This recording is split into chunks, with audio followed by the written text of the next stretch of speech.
மகிழ்ச்சியின் சத்தம் வழங்கும் அனுதின தேவமன்னா. Voice of Joy presents Daily Manna by Reverend A. Benedict. Praise the Lord. God loves you so much. இன்றைய தேவ மன்னாவாக சங்கீதம் 24 அதிகாரத்திலே 4 வசனம். கைகளில் சுத்தமுள்ளவனும் இருதயத்தில் மாசில்லாதவனுமாயிருந்து தன் ஆத்துமாவை மாயைக்கு ஒப்புக்கொடாமலும் கபடாய் ஆணையிடாமலும் இருப்பவனே. ஒரு வசனத்திலிருந்து 3 வார்த்தையை நாம் தியானித்திருக்கிறோம். 4வது வார்த்தையாக கபடாய் ஆணையிடாதவன் என்று நாம் அந்த தலைப்பிலே நாம் வார்த்தைகளை நாம் தியானிக்கிறோம். இதை கேட்கிற அருமையான தேவச்சனமே, கபடாய் நாம் ஆணையிடாதபடிக்கு நாம் ஜாக்கிரதையாய் இருக்க வேண்டியது அவசியமாய். 15ஆம் சங்கீதத்திலே 2 முதல் 4 வரைக்கும் உள்ள வார்த்தைகளை நாம் வாசிக்கும் போது, உத்தமனாய் நடந்து நீதியை நடப்பித்து மனதார சத்தியத்தை பேசுகிறவன் தானே.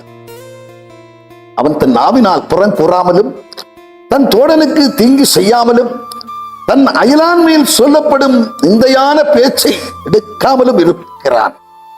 ஆகாதவன் அவன் பார்வைக்கு தீர்ப்பானவன். கர்த்தருக்கு பயந்தவர்களையோ கனம் பண்ணுகிறான். ஆணையிட்டதிலே தனக்கு நஷ்டம் வந்தாலும் அபராதிருக்கிறான். ஆணையிட்டதிலே தனக்கு நஷ்டம் வந்தாலும் அந்த ஆணையை நிறைவேற்றுகிறவனாய் காணப்படுகிறான். அவனை கேட்கிற அன்பான தேவச்சனமே, ஆணையிடுவது அது அநேகர் ஆணையிட்டு ஒரு காரியத்தை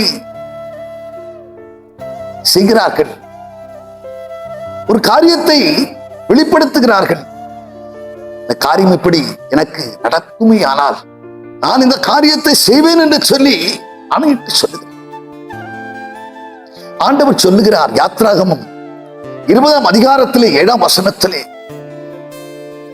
என் நாமத்தை வீணிலே வழங்காதிருப்பாயாக. என்னுடைய நாமத்தை வீணிலே வழங்காதிருப்பாயாக, வழங்காதிருப்பாயாக. கேட்கிற அருமையான தேவச்சனமே, ஒன்றுமில்லாத முப்பத்தனமான காரியங்களுக்கெல்லாம் கூட தேவனுடைய நாமத்தை உச்சரித்து அவர் பேரிலே ஆணையிட்டு சொல்வார்கள். இந்த காரியத்தை எனக்கு நடந்தால் நான் இந்த காரியத்தை செய்வேன் என்று சொல்லி கர்த்தர் பேரில் ஆணையிட்டு சொல்வார்கள். அதைத்தான் இங்கே 15ஆம் சங்கீதத்திலே வாசிக்கிறோம். ஆணையிட்டதிலே தனக்கு நஷ்டம் வந்தாலும் அதை நிறைவேற்ற சிந்தையாயிருப்பார்கள், சிந்தையாயிருப்பார்கள். இத்தா என்கிறதான ஒருவன், அவன் ஒரு பொருத்தனை செய்கிறான், ஆணையிட்டு சொல்லுகிறான், எனக்கு இந்த யுத்தத்திலே ஆண்டவரும் வெற்றியை கொடுப்பார் என்று சொன்னார். நான் என் வீட்டிற்கு கடந்து வரும்போது என் வீட்டிலிருந்து எது என்னை எதிர்கொண்டு வருகிறதோ அதை நான் பலியாக செலுத்துவேன் என்று சொல்லி ஆணையிட்டு சொல்லுகிறான்.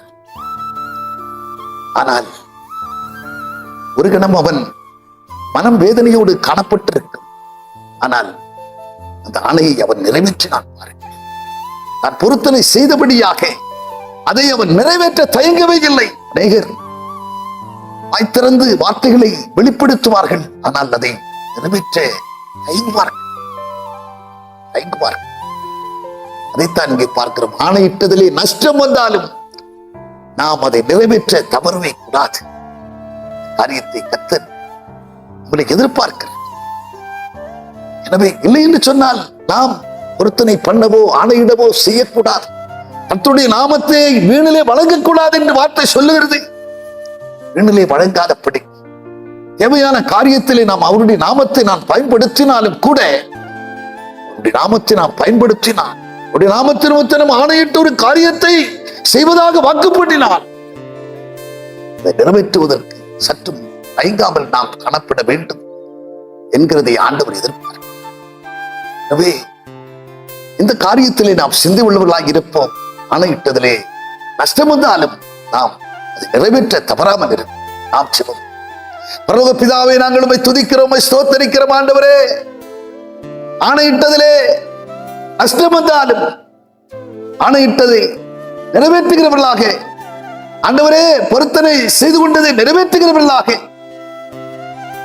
எந்த சூழ்நிலையிலும் ஆண்டவரே எங்களுக்கு கிருபை செய்ய வேண்டும் என்று செபிக்கிறோம்ப்பா. நாங்கள் தவறக்கூடாதப்பா. ஆண்டவரே, எங்களுடைய வாய் மீறி போகக்கூடாதப்பா. ஆண்டவரே, மக்கு உகந்தவர்களாய் நாங்கள் இன்னும் காணப்பட வேண்டுமே கர்த்தாவே. ஒருத்தனை உடைய சமூகத்திலே நாங்கள் ஆண்டவரை செய்ததுண்டானா? ஆண்டவரே, ஆபத்து காலத்தில் என்னை நோக்கி கூப்பிடு, நான் உன்னை விடுவிப்பேன், நீ என்னை மகிமைப்படுத்துவாய் என்று வார்த்தை சொல்லுகிறது. ஆனால் அதற்கு முன்பதாக நீங்கள் தேவனுக்கு, உன்னதமானவருக்கு பொருத்தனைகளை செலுத்தி, அவருக்கு ஸ்தோத்திர பலிகளை செலுத்தி, நீங்கள் அவரை நோக்கி கூப்பிடும் போது ஆபத்து காலத்திலே உங்களை அவர் விடுவிப்பார். நீங்கள் அவரை மகிமைப்படுத்துவீர்கள் என்ற வார்த்தையின்படியாக ஆண்டவரே, அப்பாவுக்கு பொருத்தனை செய்தது உண்டானா? ஆணையிட்டு சில காரியங்களை நாங்கள் ஆண்டவரே அப்பா உடைய திருமணத்தை நாங்கள் சொல்லி இருந்தால் அபராதபடி கதை நிறைவேற்ற நாங்கள் சிந்தை உள்ளவர்களாய் காணப்பட வேண்டும் கர்த்தாவே. எங்கள் இருதயங்களை பார்க்கிற தேவனாயிருக்கிறீர். மனித வெளி தோற்றத்தை பார்க்கிறான். தேவாதி தேவன் எங்கள் உள்ளங்களை ஆராய்ந்து அறிந்திருக்கிற தேவனாயிருக்கிறீர் அப்பா. எப்போது எங்களுடைய உள்ளம் ஆண்டவருக்கு முன்பாய் காணப்படட்டுமே. வாயின் வார்த்தைகள் இதயத்தின் தியானமும் எப்போதும் முன்பாய் பிரிதே உள்ளதாய் காணப்பட எங்களை ஒப்புக் கொடுக்கிறோம். பொறுப்படுத்திக் கொள். இயேசு கிறிஸ்து மூலம் செபிக்கிறோம் நல்ல பிதாவே. ஆமென்.